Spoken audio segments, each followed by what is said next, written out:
చూడండి అన్న, ఇప్పుడు మీ పుస్తకంలో ఇక్కడ మీ ఇంట్లో ఫ్లోరింగ్ టైల్స్ ఈ ఆకారంలో ఉంటాయి అమరికలు.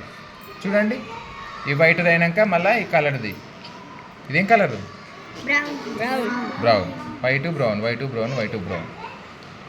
ఈ అమరిక. ఇక్కడ గ్రీన్ వైట్, గ్రీన్ వైట్. ఇక్కడ వైట్ రెడ్. ఇక్కడ ఏ షేప్ ఉంది చెప్పండి చూద్దాం. ఒక్కొక్కటి ఏ షేప్ ఉంది? చతురస్రమ, దీర్ఘ చతురస్రమ, త్రిభుజమ. ఇక్కడ వెరీ గుడ్. ఇక్కడ వెరీ గుడ్. అదే అమరిక ఇక్కడ పెట్టిన చూడండి. చూడండి, ఇది ఇందులో నుంచి ఇది బయటకు తీస్తే ఏ ఆకారం వస్తుందో చూద్దాం. చూడండి అన్న, ఇవి చతురాలు. జాగ్రత్త చూడండి.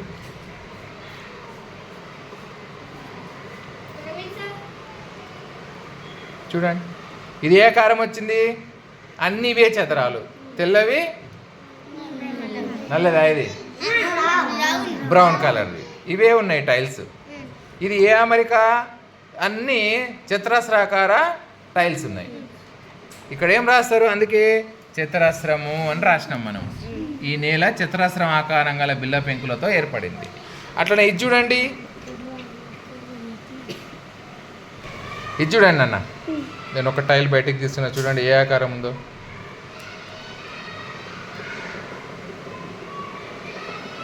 చూడండి ఏ ఆకారం ఇది? టైల్ ఆకారం ఏ ఆకారం? దీర్ఘ చతురస్ర ఆకారంలో ఉన్నాయి. ఓకేనా? ఈ టైల్స్ దీర్ఘ చతురస్ర ఆకారంలో ఉన్నాయి. నెక్స్ట్ ఇది చూద్దాం ఏ ఆకారం. ఇందులో నుంచి ఒక టైల్ బయటికి తీస్తే ఆకారం ఏదో మీకు తెలిసిపోతుంది. ఇది చూడండి అన్న, మీ బిక్కులో ఉన్న అమరికని ఇక్కడ పెట్టేసిన. ఒక టైల్ బయటికి తీస్తున్నా నేను. ఏ ఆకారమో చెప్పండి. ఏ ఆకారం? వైట్ రెడ్ ఉంది కదా, వైట్ కూడా బయటికి తీసి చెప్పండి. త్రిభుజాకారంలో ఉన్న టైల్స్. ఇదేమో దీర్ఘ చతురస్రాకారము, ఇదేమో చతురస్రాకారం. మళ్ళీ క్లోజ్ చేస్తున్నా చూడండి. పెట్టినా మహోన్నత్, ఒక టైల్ బయటికి తీయనన్న, అంతే.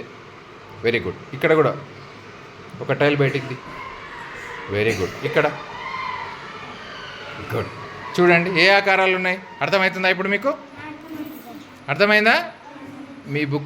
మీ పుస్తకంలో ఇచ్చిన లెక్కలో ఇక్కడ చతురస్రాకార, ఇక్కడ ఏం రాస్తారు? చతురస్రాకార టైల్. ఇది దీర్ఘ చతురస్రాకార పలక. నెక్స్ట్ త్రిభుజాకారం గల బిల్ల పెంకు. రాస్తారా? రాయండి.